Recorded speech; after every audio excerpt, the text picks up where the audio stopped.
Disconnect the power stabilizer switch from its mounting point to access its wiring harness. Locate the red and black wires coming from the back of the switch and remove their wire nuts by twisting them free of the splice connection. Pull the wires apart to disconnect the switch from main power. Then disconnect the remaining splices.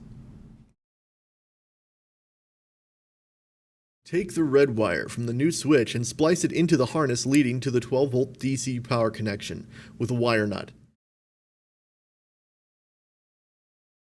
And repeat that step for the switch's black wire by splicing it to the lead running to the battery's negative terminal.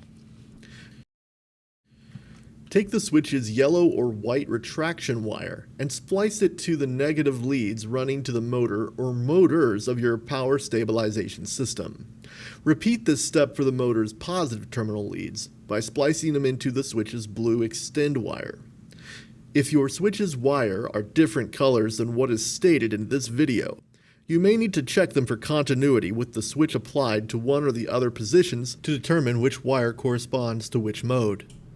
Verify that the switch is working correctly, then tuck the harness and wire nuts back inside of the RV wall. Then mount the new switch into the weatherproof box.